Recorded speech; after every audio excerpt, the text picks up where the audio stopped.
Morning. Yes, as you've heard, my name is Mwangi.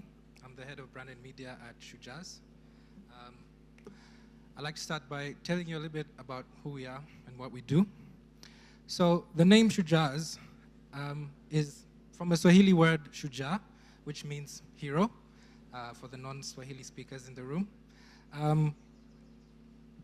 And we tell the stories of the everyday hero. Now, some of our stories are real, some are fictional, but they're all relatable, honest stories that help us trigger taboo-busting conversations and break down barriers for young people.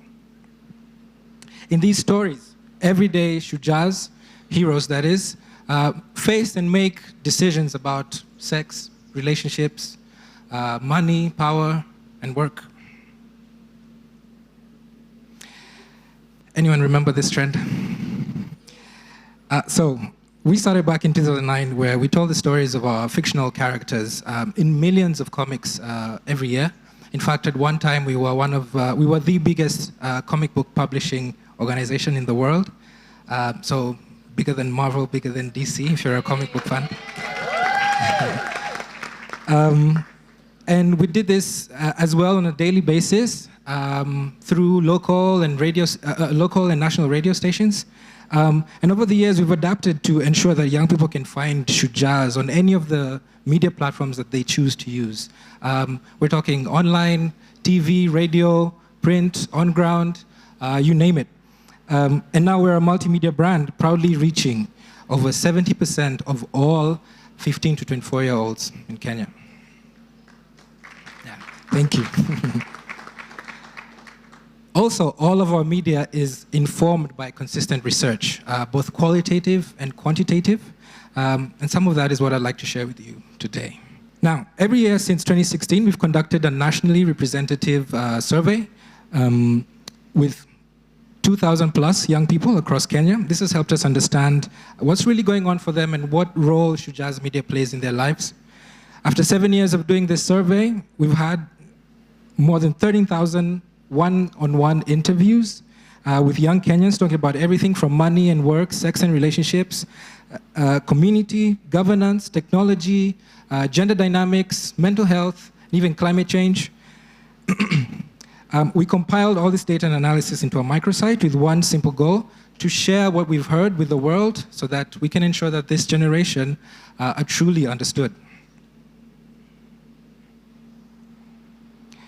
All right, why don't we start with what's probably the most important thing, and that's money. Over the last 4 years, we've seen that as earnings have shrunk and the cost of living has risen, the pressure on households has continued to mount. That pressure has fallen on young people, and this is what one young man had to say about this.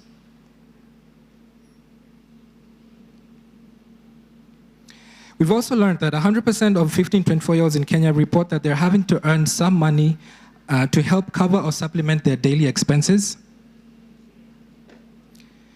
This is up from just 47% in 2016. As you can see, an entire generation has had to step up to help their families and households stay afloat. Safe to say that the informal is the new normal. Now get this, just 5% of 15 to 24-year-olds ever find work in the formal sector. Instead, 95% of young people are finding work in the informal sector, in the informal economy. From our past research, 11.6 million earners in the informal sector are adding $539 million every month to our economy. Yeah, that's a pretty big number. Okay, let's look at governance. A lot has happened in the last 9 years: 2 elections, a pandemic, several mass protests. According to our data, this generation believes in the values of democracy. And in the microsite, you can track the effects of the instability of the 2017 elections and the pandemic, but the overriding takeaway is quite clear.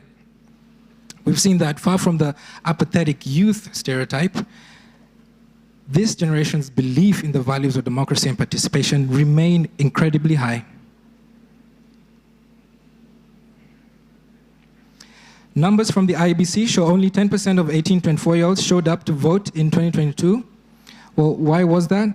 Well, 3 key factors prevented young people from showing up en masse. The first factor was confusion. In a dipstick poll that we ran before the elections, only half of the respondents felt confident that they understood the electoral process. Similarly, during the election, young people cited a number of structural barriers that kept them from the polls in particular. In particular, not having an ID was high among them, and so was not being able to afford the cost of travel to a registration or even polling station. In a dipstick SMS poll conducted before the election, 4 of the top 5 reasons given for not registering to vote were linked to a loss of trust in the ability of leaders to change the lives of young people for the better, and the COVID-19 pandemic is likely to have had a significant impact here. In August 2020, 84% of young people said that they felt they were ignored by decision makers in the pandemic response. Fast forward to 2024. The scale, speed, and impact of the Gen Z demonstrations that took place across the country last year, I think, took many of us by surprise. The 2024 finance bill was the clear catalyst for these protests. But we asked ourselves, what does this leaderless, tribeless, and fearless campaign mean for young people across the country? So we conducted a pulse check. What did we see? Most young people who knew about the protest found out about it through social media and primarily through TikTok, Facebook, and WhatsApp, as you can see there. Asked about the motivation to join the protest, majority of the respondents cited the finance bill and the high cost of living, but this was closely followed by poor governance and corruption. At the end of 2022, once data for the microsite was done, we cross-checked the analysis with young people across the country. In a focus group, one participant said this, and it reminded us again why we were doing this project. More than half of the respondents said that they felt the voices, struggles, and hopes of young people were not reflected by the current government policies and regulations. So what's next? I'll try and give an even quicker glimpse into the other big trends and themes that are on the horizon.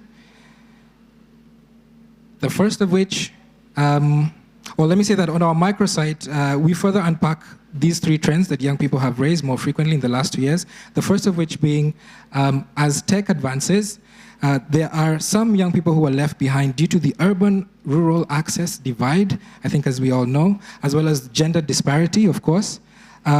The second, half of young Kenyans report struggling with their mental health. They are calling for attention and investment to support their communities in navigating and addressing this crisis.